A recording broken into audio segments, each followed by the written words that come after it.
South Africa, with its GDP of $341 billion, is considered to be the second most wealthy nation on the African continent.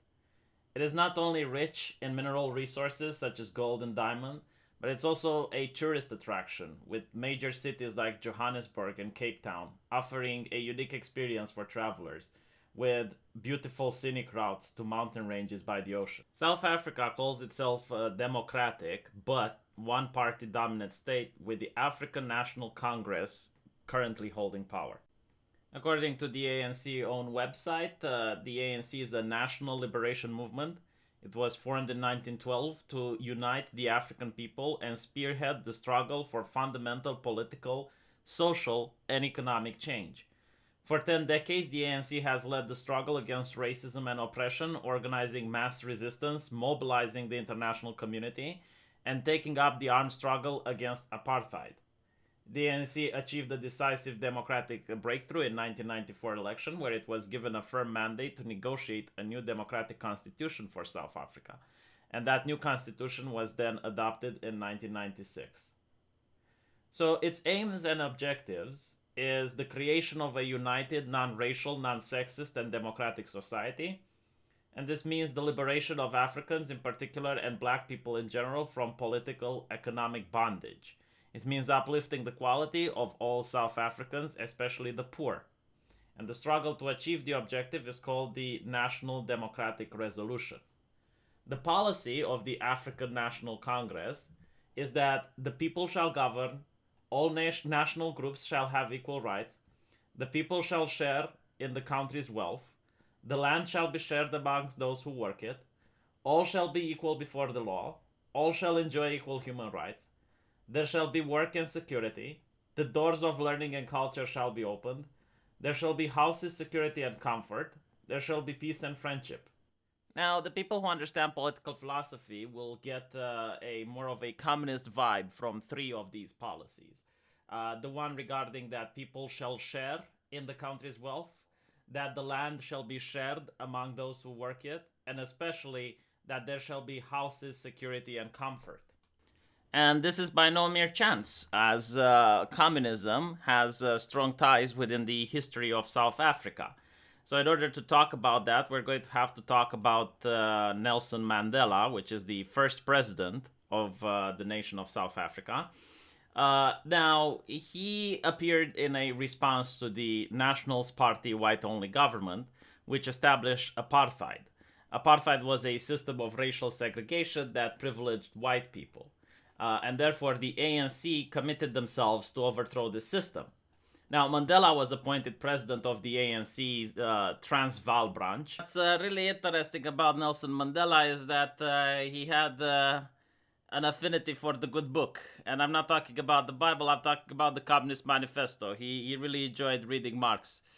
And he also did a naughty thing by joining the banned South African Communist Party. So he begins his activist career, and at first he has two successful peaceful protests that upset the government quite a bit, to the point where they tried to prosecute him for seditious activities. Unfortunately, because the protests were peaceful, they couldn't pin this on him, so they couldn't prosecute for him. And he managed to get away, the slippery snake, up until he decided to do something a little bit more ballsy, a little bit more interesting, and founded the militant Umkhonto we Sizwe in 1961 in order to lead a sabotage campaign against the government. Suffice to say, the government didn't like that shit very much. They didn't think it's kind of peaceful trolling. They considered it to be a conspiration to overthrow the state, and thus sentenced him to life in prison. So he's going to serve the next 27 years in prison. He's moved from a prison to another. And meanwhile, the politics of the nation go on without him, to the point where there is huge pressure from the international community, as well as the people within the nation, to end apartheid. And the idea of a race war is starting to become more and more possible by the day.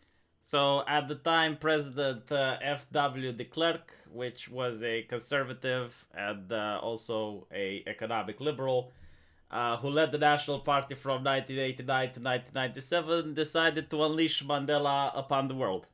So they pardoned his prison sentence, and then they negotiated an end to apartheid and organized the 1994 multiracial general election, in which Mandela, who led the ANC to victory, became the first president of South Africa. So the first order of business for Mandela was to make a new constitution and also to emphasize reconciliation between the country's racial groups. And he created the Truth and Reconciliation Commission, which first order of business was to punish the living shit out of people who committed previous human rights abuses. Now, I have to give him this to Mandela. As a communist, he managed to control his Marxist urges and maintain the liberal economical framework of the previous president, despite his own socialist belief. He also introduced several measures in order to encourage land reform, combat poverty, and to expand the healthcare services. And I honestly think that because he didn't unleash full communism upon the world, South Africa managed to remain one of the richest nations in Africa. With that said, it's also interesting to point out that he refused a second presidential term in 1992 and was succeeded by his deputy Thabo Mbeki. And instead, Mandela decided to become an elder statesman, which focused on combating HIV. Through the charitable Nelson Mandela Foundation, a noble goal. So, all in all, it seems that he also won the Nobel Peace Prize, became the subject of a cult of personality, and is currently held in deep respect within South Africa.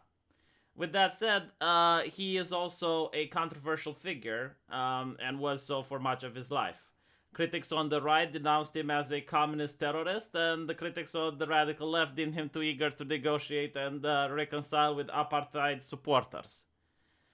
Now, from what I'm reading here, he seems to have been a person who managed to do the best out of a shitty situation.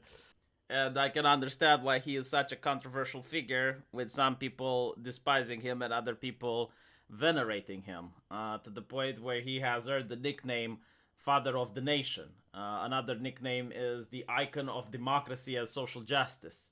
And he also received more than 250 honors, and as I mentioned before, including the Nobel Peace Prize. So, yeah, that's pretty much what I could find about Nelson Mandela that I'm willing to present in a very short and hopefully entertaining YouTube video, which I'm going to try to tie in to current day events to give people a broader understanding of why white people in Africa are being targeted right now, and why you have the white genocide going on in South Africa with the farmers being displaced, and the whole international politics surrounding it. Now, with that said, I hope people understand that this is just, something easy to digest, easy for entertainment. Of course, if you want to know more about Nelson Mandela, you should do the reading. There's plenty of books about him. The man did a lot of bad, but he also did a lot of good. And you should try to read it from the historical context of the time period where he lived in and the political situation of the nation he was in. So I would appreciate some feedback. If I fucked anything up, please let me know. This is the first time I attempt at doing such a video where I look into the history of a nation that I have no idea about. I will really appreciate any type of feedbacks and any type of criticisms. And if you are a person that's living in South Africa, I would also be more than happy to have you on the stream so we can discuss the current situation that's going on there.